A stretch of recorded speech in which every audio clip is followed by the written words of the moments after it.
Yang saya kasih dalam Tuhan Yesus Kristus. Kita tadi sudah membaca ya firman Tuhan yang saya ambil tadi dari Efesus pasal 5 ayat 1 sampai ayat yang ke-21.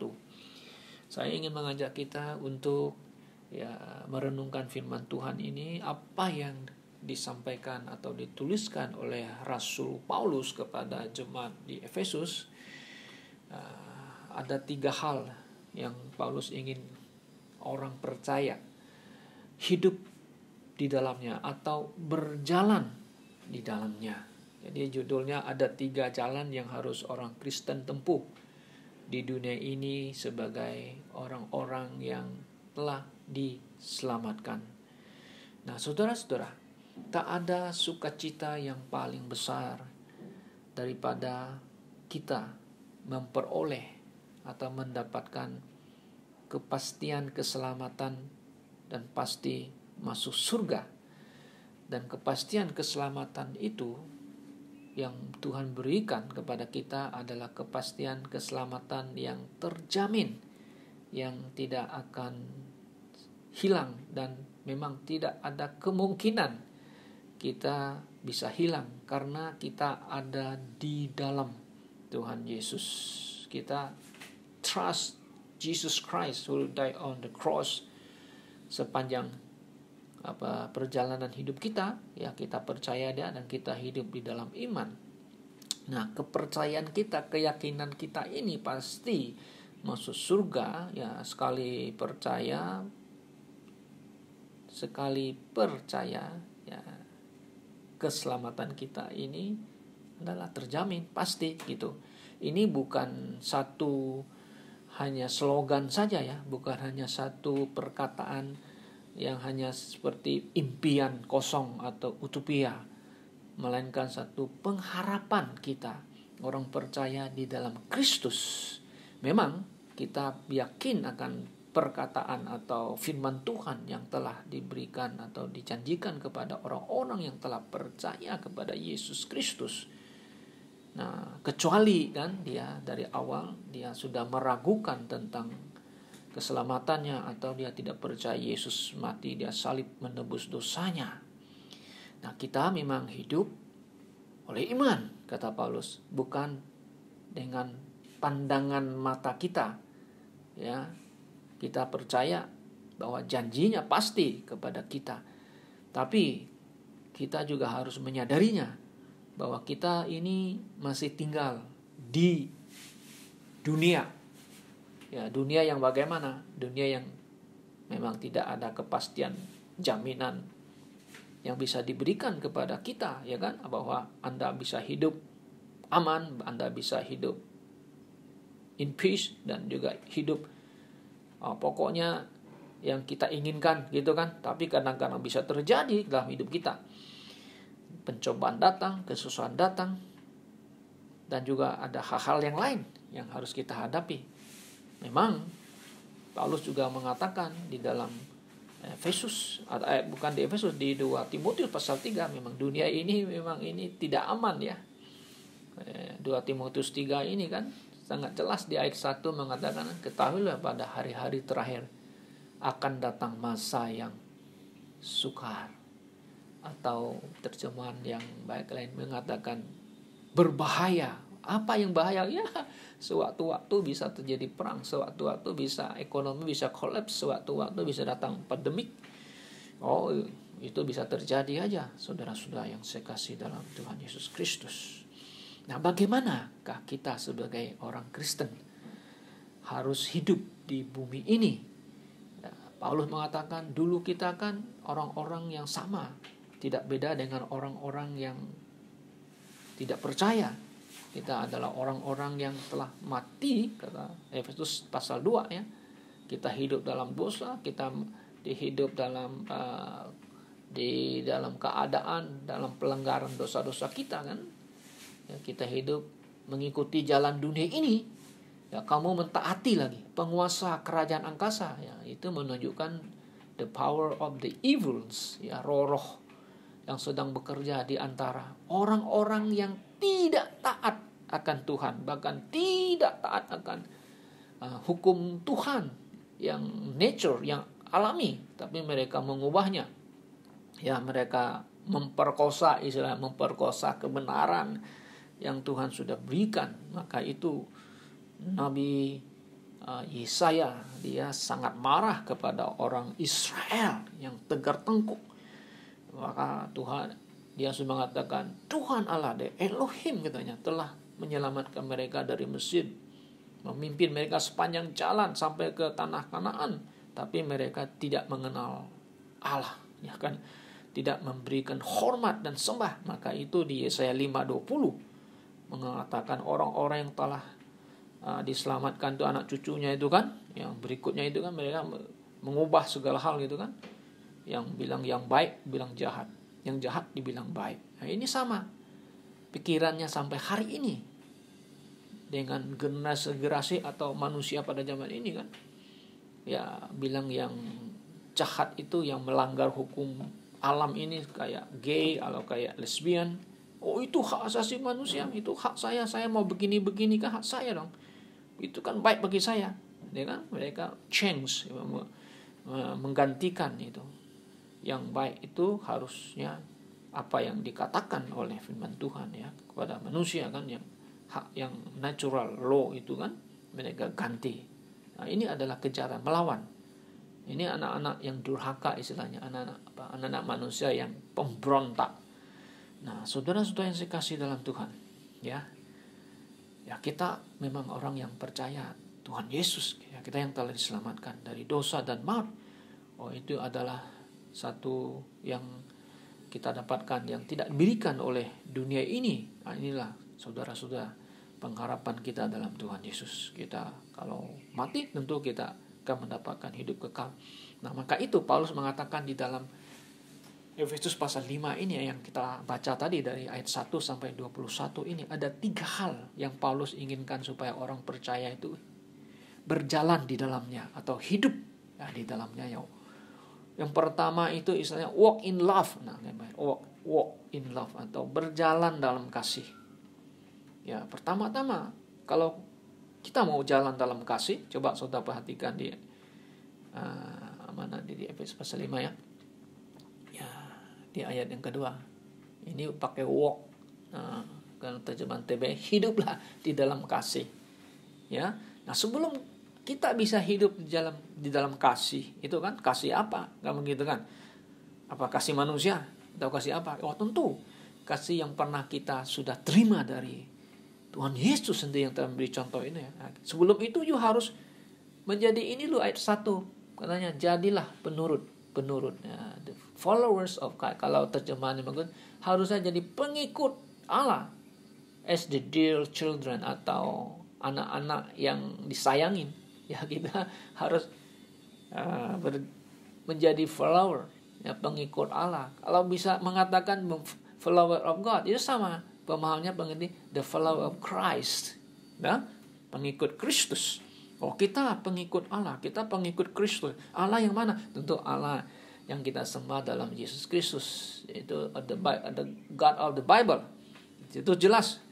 Ya, kita ikut Allah yang hidup yang benar, dan Yesus Kristus adalah putranya. Dialah ada sang penebus kita yang kita ikut, seperti Paulus mengikut Yesus, ya, kita juga ikut Kristus.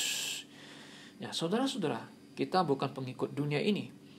Ya, kita bukan pengikut pendeta si A si B yang hebat, tapi kita adalah the follower of Christ. Wah, ini yang harus ya. Ya, para pendeta, para apapun harus menuntun orang-orang percaya harus mengikut Kristus, bukan mengikut dia loh. Dia bisa salah, pendeta bisa salah. Pendeta hebat ataupun bisa buat kesalahan, saudara. Yang kita ikut adalah Kristus yang tidak buat kesalahan. Ya, tidak pernah buat sesuatu yang keliru, kan begitu. Ya.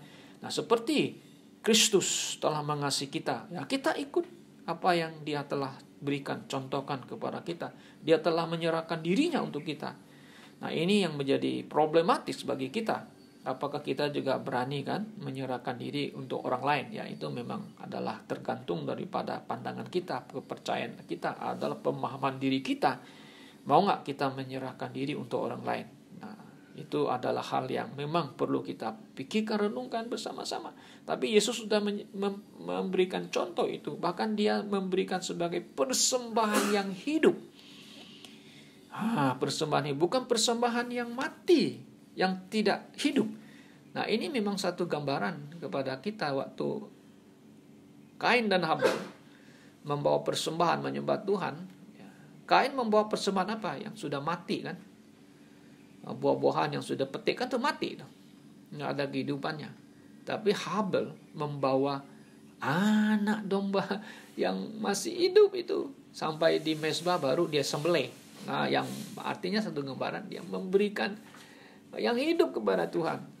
Seperti Kristus mempersembahkan dirinya kan di atas kayu salib, dia masih hidup sampai dipantek di salib baru kemudian dia mati.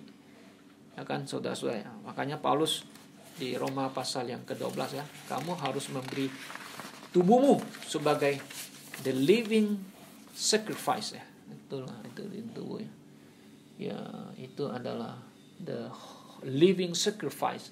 Your body is a whole living sacrifice, acceptable, yang diterima, layak diterima, yang layak diterima ya. Tuhan itu ya, living, bukan yang buah-buahan yang diterimanya.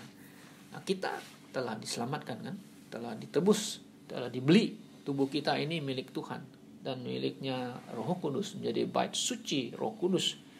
Ya, kita mempersembahkan tubuh kita untuk Tuhan. Tuhan boleh pakai kita. Tuhan boleh menggunakan diri kita dan kita menyerahkan diri kita kepada Tuhan. Maka itu kita harus hidup di dalamnya, hidup dalam kasih. Dalam kasih bisa berarti pemahaman pengertian di mana kita mengasihi Allah Bapa dengan segenap hati kita, dengan segenap kekuatan, segenap akal budi kita. Ya, itu hubungan kita yang vertikal ya, yang ke atas ke Tuhan. Kita mengasihi Allah dengan segenap hati kita, seluruh hidup kita kan gitu. Dan juga mengasihi sesama kita. Nah, itu we walk in love. We walk in love. We love the Father God dan we love sesama kita. Sesama kita ini selalu menunjukkan kepada saudara-saudara seiman kita dalam anggota gereja local church. Bukan berarti kita tidak mengasihi yang lain. Yes, kita boleh. Nah, makanya Paulus di Galatia juga mengingatkan kita. Ya, kita harus berbuat baik kepada siapa saja kan. Terutama kepada saudara-saudara seiman kita. Nah, saudara-saudara yang sekasih dalam Tuhan. Now, we walk in love. Nah, orang semua ingin supaya ya dikasihi, dicintai, ya kan? Ini dunia ini kan sudah rusak karena semua juga pakai katanya cinta-cinta apa. Nah, cinta yang bagaimana kan begitu ya? Cinta manusia itu bisa berubah loh. Hari ini Anda bisa menikah, aku love you, love you. Tapi di tengah jalan bilang, I'm sorry, saya sudah tidak ada lagi cinta katanya. Gimana itu? Ya, hilang cintanya yang the first love ya. Nah, maka itu kan jelas itu ya di Wahyu itu. Kamu telah menghilang cinta pertamamu. Ya, kasih Tuhan yang kita ya, awal-awal itu yang semangat luar biasa. Bisa tiba-tiba tengah jalan bisa tidak ada cinta. Oh bisa, itunya makanya sangat jelas ya. Demikian juga kita secara manusia ya. Menikah hari ini, wah luar biasa semangat. Nah lama-kelama bertahun-tahun sudah punya, saya nggak cinta lagi kan begitu. Ya saudara, seumur hidup kita orang percaya, bahkan suami istri ya memang walk in love. Yes, kita harus berjalan dalam kasih, ya kasih kita kasihnya Allah yang kita rasakan itu ya kita kasih. Kita harus aplikasikan kasih yang benar, ya bukan kasih nafsu ya. Nah ini yang banyak kali ini yang terjadi ini kasih sebagai ngomong aja sih kasih, tapi nafsu gitu kan, nggak benar itu. Nah we walk in love, wonderful ya. Nah ini memang kita harus melakukannya ini dalam kehidupan kita sehari-hari, saudara-saudara ya. Oke. Nah, yang kedua, oke, kita perhatikan poin yang kedua. Nah, poin yang kedua adalah berjalan dalam terang, walk in light, terang. Coba saudara perhatikan ayat 8. Mari kita ya. Ayat ke-8 ya. Nah, memang dahulu kamu adalah kegelapan. Nah, betul. Kalau di ayat 3 tuh kita ini dalam kegelapan tuh.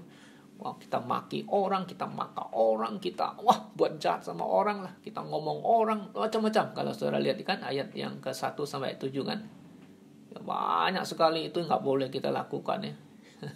Yang negatif, itu mengatakan hal-hal yang negatif itu, hal-hal yang orang duniawi yang ngomong, ini yang lakukan tiap hari di situ kan gitu kan.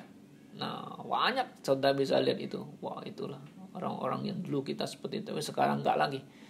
Oke, kemudian kita ayat ke-6. Ayat yang ke-8. Memang dahulu kamu adalah kegelapan. Ya, kita berjalan dalam kegelapan itu bukan jalan dalam kasih Allah itu. Kamu adalah tetapi sekarang kamu adalah terang di dalam Tuhan. Sebab itu hiduplah. Now walk as a child of light. Itu ada berjalan dalam terang ya. Child of God, kita anak Allah, kita pengikut Yesus kan, kita adalah putra Allah, kita adalah anak Allah. Nah, di sini kita harus berjalan dalam terang. Tadi berjalan dalam kasih. Ya, semua orang yang beriman, yang beragama juga, kamu punya kasih itu sebenarnya kebaikan aja ya. Empati dan sebagainya itu memang ada melekat dari manusia. Ada orang yang tidak percaya Yesus, memang mereka bisa buat baik, bisa mengatakan itu kasih kami, oke, enggak apa-apa masalahnya. Oke, tapi kasih kita adalah kasih yang kita berikan adalah kasih yang dari Tuhan. Itu artinya kita mau juga mereka ya menemukan kasih yang sejati yang ada di dalam Yesus Kristus ya, supaya mereka juga boleh diselamatkan. Nah, sekarang kita juga berjalan dalam light, terang.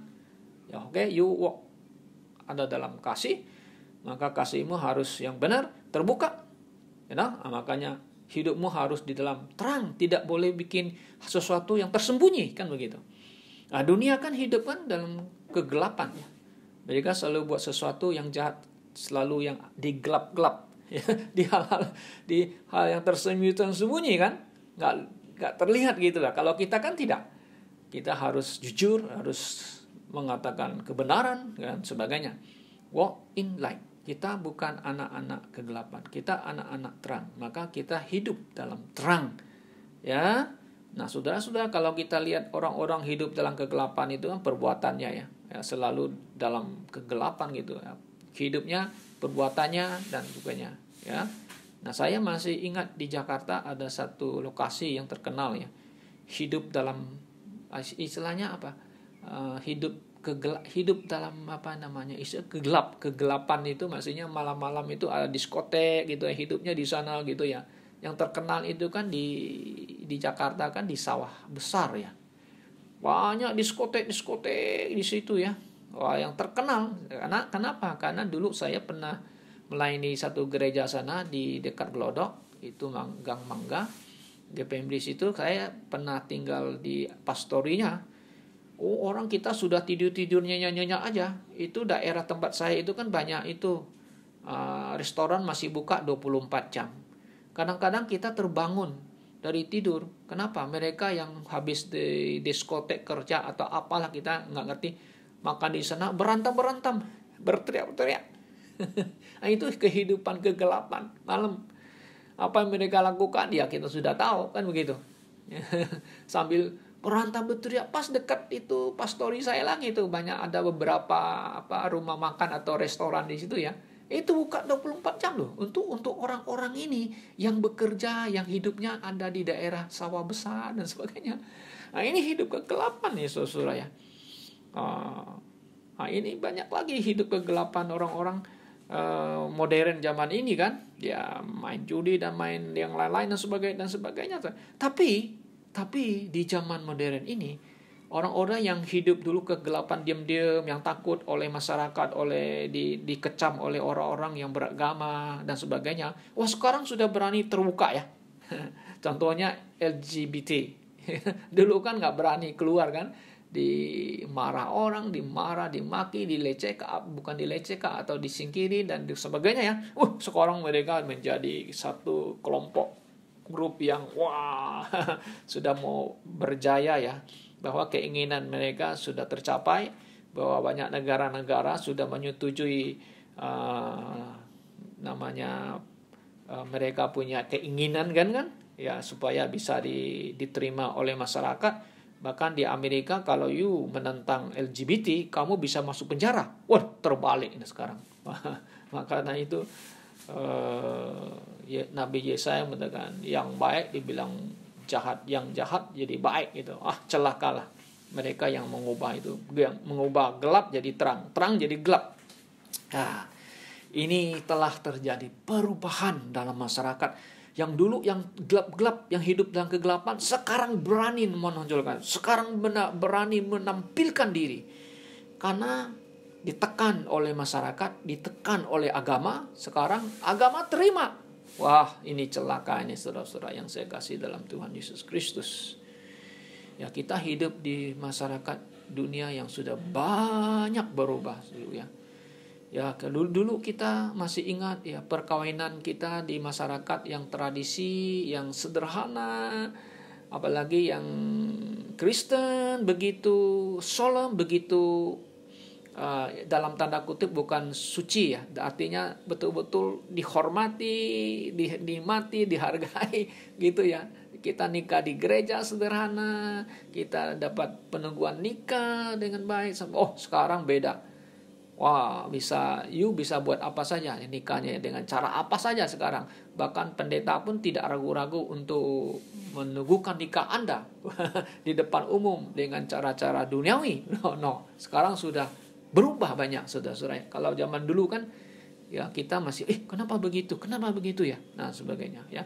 Tapi sekarang sudah mulai diterima oleh masyarakat dunia, apalagi gereja-gereja yang sudah menyimpang, yang liberal, sudah terima semua hal-hal yang dulu katanya dilarang oleh gereja, sekarang sudah diterima oleh gereja, kan begitu. Saudara yang saya kasih dalam Tuhan Yesus Kristus, ya, semua perbuatan, semua tindakan yang melawan akan alam ini atau hukum alam ini, ya sudah pasti Alkitab dengan jelas mengatakan itu yang di Roma pasal 1 ini. Maka itu Allah menyerahkan keinginan daging mereka, murka Allah atas mereka itu. Itu jangan main itu. Ini yang banyak manusia, orang-orang dunia ya tak pedulilah. Yang penting saya enjoy hidup ini. Saya nikmati hidup saya. Walaupun orang mengatakan saya walk in the light, in the darkness, yang penting I'm enjoy, saya tak apa-apa gitu ya. Alkitab jangan jelas mengatakan ya Allah menyerahkan akan keinginan mereka sehingga mereka buat yang benar, dan hukuman pasti akan diberikan kepada mereka ya saudara-saudara. Maka itu ada ayat-ayat yang sangat mengingatkan kita kembali sebagai anak-anak Tuhan ya. Kita tidak mau terlibat, kita tidak mau terlibat di dalam itu dan tidak mau melakukan itu. Memang kadang-kadang kita bisa terpengaruh ya, mungkin bisa kita sebagai orang Kristen ya, pengaruh keadaan-keadaan dunia zaman sekarang ini. Tapi firman Tuhan selalu mengingatkan kita kembali saudara ya. Kalau kita baca di 2 Korintus pasal 5 ayat 33, jangan tertipu. Pergaulan yang buruk merusak kebiasaan yang baik. Peringatan ini ya kepada orang Kristen ya. Jangan kita tertipu. Ya, kalau di terjemahan lain itu dia agak sedikit berbeda ya. Di 2 Korintus pasal 5 33 ya, betul. Pasal 15 ya, 2 Korintus pasal 15 ayat 33 itu ya. Kamu jangan sesat ya, be not deceived, jangan tertipu ya. Pergaulan yang buruk merusak kebiasaan yang baik. Ya betul, kalau kita lama-lama bersama mereka, kita juga akan dipengaruhi kita. Maka itu kita harus hindari. Orang Kristen harus hindari. Tapi di zaman ini ya banyak orang Kristen yang baik juga terpengaruh juga bisa. Karena apa? Kondisi, keadaan, relasi Ya, kita harus kadang-kadang terima katanya ya. Ya, terima keadaan gitu ya. Itu lama-lama ya kita bisa dipengaruhi juga kan. Ya, saudara-saudara. Nah, karena itu firman Tuhan mengatakan, berjalanlah dalam terang. Nah, coba kita kembali ke ayat yang tadi di Efesus pasal 8 ya. Ya, mengatakan ya, mari kita mengapa memang dahulu kamu adalah kegelapan, tapi sekarang kamu adalah terang di dalam Tuhan. Sebab itu hiduplah. Nah, sebagai anak-anak terang, yes, kita harus. Kenapa kita terang? Matius pasal yang kelima kan mengatakan, kamu adalah apa? Garam dunia. Kamu adalah terang dunia. Nah, garam itu menunjukkan apa? Yang mempengaruhi orang ya. Itu bisa mengawetkan sesuatu ya, gitu ya. Oke, dan juga terang itu jelas. Kita ini anak terang. Orang selalu mau minta perbuatan hidup kita menunjukkan yang terang itu adalah perbuatan-perbuatan yang baik, yang positif. Orang mau lihat itu daripada kita adalah orang-orang yang telah diselamatkan. Kita bukan orang anak-anak kegelapan. Baik, coba lihat lagi, kita kembali lagi Efesus pasal yang kelima tadi. Ya, kemudian kita lihat ayat di bawahnya ya, ada mengatakan beberapa hal ya. Kita lihat ayat 9, karena terang hanya berbuahkan apa? Kebaikan, keadilan, dan kebenaran. Nah, ini yang ada nggak melekat daripada orang percaya yang hidup dalam terang itu. Kita menghasilkan buah kebaikan. Oh yes ya. Kebaikan itu memang ada beda sedikit ya, dengan ada hubungannya maksudnya dengan kasih ya. Anda bisa mengatakan saya punya kasih karena saya ada kebaikan, tuh ya. Tapi kebaikan itu apa?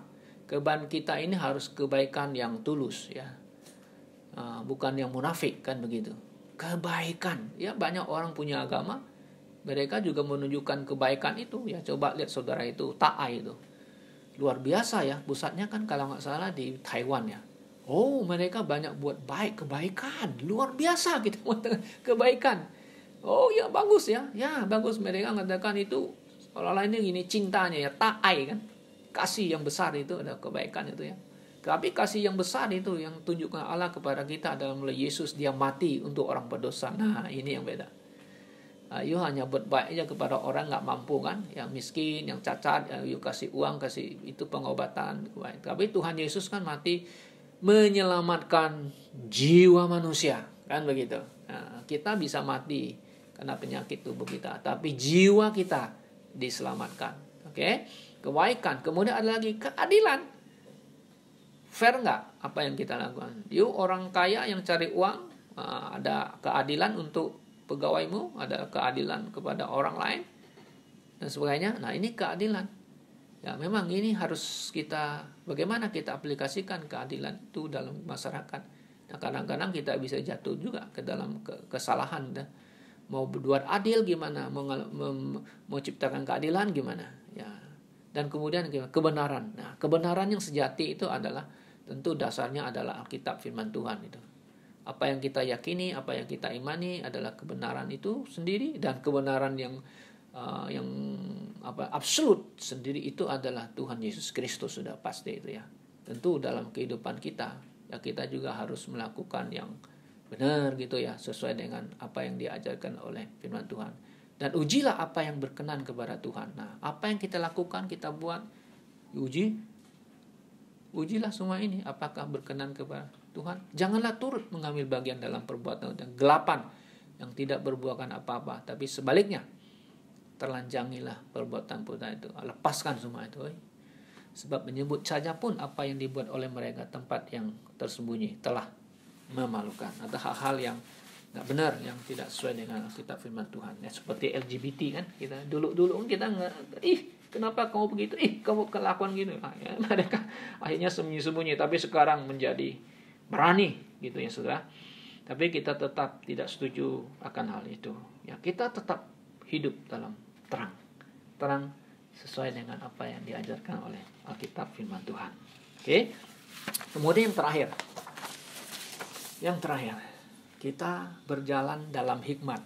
Nah, ini walk in wisdom. Ayat yang ke-15. Ya, ayat 14 dia mengatakan demikian dulu ya, kita baca. Itulah sebabnya dikatakan, bangunlah hai kamu yang tidur dan bangkitlah dari antara orang mati dan Kristus akan bercahaya atasmu. Ya, yang tidur itu apa? Gimana yang dulu? Yang bangkit dari tidur gitu ya. Orang mati ya. Orang mati itu apa? Dulu kita orang berdosa kan di ayat Efesus 2 kan disebut orang mati kan, mati rohani itu. Ya kalau kamu percaya Yesus, kamu akan bercahaya. Nah, kita akan terang. Yesus adalah terang. I am the light of the world. You walk in me, you akan hidup dalam terang kan begitu. Nah, ayat 15 baru ini. Karena itu. See, then that ye walk. Nah, Anda perhatikan yang sama. Bagaimana kamu hidup? Jangan seperti orang bebal, tapi seperti orang arif. Nah, terjemahan King James lebih bagus. That ye walk circumspectly, not as fools, but kalau kita singkat, walk in wisdom. Nah, supaya saudara bisa lebih paham ya. Artinya berjalan dalam hikmat. Ini hikmatnya gimana kita dapat? Ya hanya orang yang dalam Tuhan, orang yang telah diselamatkan kan, orang yang merenungkan firman Tuhan. Nah, seperti Timotius, dia baca kitab suci dari kecil sehingga memberikan dia hikmat menemukan jalan keselamatan dalam Tuhan Yesus Kristus kan, di 2 Timotius pasal 3:15 tuh ya. 2 Timotius pasal 3:15 ya. Nah, di sini dikatakan berjalan dalam hikmat. Nah, hikmat kita kadang-kadang hikmat manusia bisa salah. Nah, kita harus hikmatnya hikmat dari Tuhan kan, Tuhan yang memberikan kita ya. Maka itu kita sebagai orang Kristen percaya harus selalu berdoa. Saya selalu berdoa, Tuhan berilah saya hikmat supaya saya berjalan dalam kebenaran-Mu, supaya jangan berjalan dalam kebodohan saya ya, dan sebagainya ya. Ya, kita harus berjalan di dalam hikmat Tuhan itu ya. Nah, di sini dia mengatakan hidup bijak harus bagaimana? Redeem the time. Tebuslah waktu. Nah, bangun saudara perhatikan di ayat 15. Karena itu perhatikan dengan bagaimana kamu hidup. Nah, kamu hidup itu artinya sekarang kita hidup bagaimana. Jangan seperti orang bebal kan, tapi seperti orang arif. Nah, di sini kita kan seperti orang arif itu bijak. Nah, di 16 dan pergunakanlah waktu yang ada. Nah, the redeeming the time. Terjemahan bahasa King James redeeming the time itu artinya begini. Tebuslah waktu yang ada. Dulu hidup kita sia-sia, hidup dalam kegelapan, hidup gak ada guna. Ketemu, artinya kita diselamatkan, kita percaya kepada Yesus, kita mendapatkan arti hidup yang benar dalam Tuhan dan pengharapan. Oh Tuhan, thank you Lord for saving my soul and cleanse my heart with your blood. Saya pasti masuk surga. Satu sukacita yang besar yang kita dapatkan itu. Masa saya harus hidup lagi seperti orang-orang dunia dalam kegelapan? Nah, I must redeem the time. Saya harus tebuskan waktu. Bayar waktu itu. Waktu yang dulu sudah sia, sekarang saya mau bayar dengan waktu yang saya hadap sekarang. Gitu. Ya, gantilah istilahnya kan waktu. Pergunakan waktu itu yang ada. Karena hari-hari adalah jahat. Yes. Kita hidup dalam hari-hari yang menuju kepada kebahayaan. Ya, betul. This world is not a good place to stay kan begitu ya. Ya, sebab itu jangan kamu bodoh lagi ya, jangan bodoh lagi, unwise gitu ya. Tapi usahakan supaya kamu mengerti kehendak Tuhan. Nah, kita sekarang harus mengerti kehendak Tuhan. Gimana cara mengerti kehendak Tuhan? Hanya cukupkan dengan doa? Enggak. Tapi kita harus juga belajar firman Tuhan kan, supaya memberi kita hikmat. Baca Amsal. Nah, Amsal itu bagus, akan memberi kita banyak hikmat bagaimana kita menghadapi dunia ini dengan hikmat. Ini memang salah satu kitab yang bagus untuk kita ya. Itu adalah kitab Amsal. Itu anak-anak muda coba baca. Kadang-kadang anak muda juga enggak mau baca itu ya. Ya, kita harus di-recommended ya untuk selalu membaca Amsal. Ya, seperti siapa itu? Esra ada sini? Esra. Coba baca Amsal, akan memberi kita wisdom how to live in this world kan. Usahakan kamu supaya mengerti kehendak Tuhan. Kemudian jangan kamu mabuk. Biasanya kalau pesta-pesta orang duniawi, pernikahan itu pasti ada namanya minum-minum. Saya punya adik nikah waktu itu, saya diundang di Hong Kong. ya memang suaminya belum percaya Tuhan gitu ya. Ya memang dia kan ngundang teman-temannya ya. Nah, makanya kalau orang Chinese yang married itu betul apa yang dia selalu mengatakan. Kalau orang Hakka, orang Kek selalu ngomong, kamu mau kemana? Saya mau Sitsiu, karena saya diundang. Itu anaknya nikah. Oh, Sitsiu. Udah kata Sitsiu minum arak. Kenapa? Di sana ada happy-happy. Kalau tidak ada minum arak itu tidak happy, tidak enjoy. Karena dia mau enjoy bersukacita dengan sang mempelai, dengan orang tuanya. Maka harus ada Sitsiu. Nah, ada Sitsiu. Sebenarnya itu katanya resepsi istilahnya. Nah, jadi itu biasanya pernikahan pasti ada Sitsiu. Yesus datang ke pesta kan, nikah kan di mana itu? Di Kana kan? Juga ada namanya, ada minum namanya anggur. Nah, itu bahasa itu Sitsiu istilah. Ya saudara-saudara ya. Tapi yang anggur yang Yesus buat bikin itu bukan yang fermented ya, yang bisa memabukkan. Itu hanya ada sukacita minum itu, senang orang minum itu. The pure anggur, minum anggur itu ya yang Tuhan bikin itu kan. Nah, saudara-saudara yang saya kasih dalam Tuhan Yesus, ya kita jangan mabuk oleh anggur. Mabuk itu artinya minum banyak hingga mabuk kita. Nah, kalau sudah mabuk kan Anda dikontrol oleh arak itu ya. Akhirnya hidupmu kan ngelantur ngomong apa itu ya, gitu ya. Tapi kita harus dipenuhi dengan Roh Kudus ya, dipimpin oleh Roh Kudus. Ya, saudara-saudara, kini dunia ini telah dimabukkan oleh tawaran-tawaran, keinginan, nafsu dunia, kenikmatan-kenikmatan duniawi, ya, keindahannya ya kan, dan macam-macam. Anda bisa jatuh ke dalam kemabukan itu. Akhirnya apa? Ya, hidup Anda sebagai orang Kristen tidak menghasilkan buah. Kan tidak ada kesaksian hidup ya.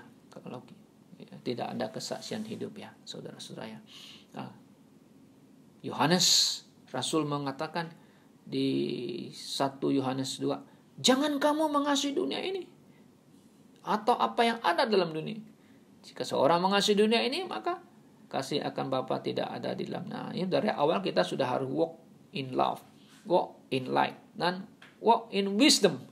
Nah, gitu loh, wisdom. Dunia ini paling licik, dia bisa menggoda Anda, menawarkan keinginan-keinginan yang sesuai dengan nafsu Anda. Makanya si setan itu menawarkan Yesus, oke, Yesus, semua ini kemuliaan dunia ini, semua kerajaannya aku kasih kamu, hanya satu aja, kupai. Yuk sembah aku, kupai aja gitu, dikit gak apa, aku kasih semuanya. Oh, dunia ini akan berikan kepada Anda. Tapi apa gunanya kita memperoleh dunia jika jiwa kita hilang? Atau ya kita hidup dalam kenikmatan dunia sehingga kita tidak berbuah dan kita menyakiti hati Tuhan. Nah, akhirnya kita kehilangan pahala daripada Tuhan. Saudara-saudara, jangan mabuk oleh anggur. Oke? Naikkanlah puji-pujian rohani, yes, mazmur. Ya, pujian-pujian, him rohani kita. Jangan tertarik dengan lagu-lagu duniawi yang seksual, apalah, dan macam-macam ya. Kita nggak mau. Jangan kita ditawan oleh filosofi dunia. Tapi yang kita inginkan adalah kita naikkan pujian, hormat kepada Tuhan dan memuliakan namanya. Kemudian mengucap syukur senantiasa. Yes, saudara, hidup dunia ini memang ya Tuhan juga mau kita harus selalu bersyukur dalam keadaan apapun ya. Kita tidak terlepas dalam kesulitan, kesusahan. Yes, Tuhan ada bersama kita ya. Tapi Tuhan juga mau menguji, mendidik kita supaya dalam hidup ini kita selalu bersyukur. Apa yang kita ada, apa yang kita dapatkan, mari kita bersyukur. Jangan kita banding-bandingkan orang. Kalau kita selalu bandingkan orang, nanti hati kita, aduh Tuhan, kenapa saya begini, ini kok orangnya begini ya. Nah, kalau you banding-bandingkan ya, kita akan jatuh ke dalam apa? Kurang mau bersyukur. Waktu kita happy, waktu kita senang-senang baru mau syukur. Tapi baik firman Tuhan mengingatkan kita, dalam keadaan pun kita bersyukur karena Yesus bersama kita. Tuhan akan memberikan berkat pahalanya bagi kita yang berjalan di dalam kasih, berjalan dalam terang, dan berjalan di dalam wisdom.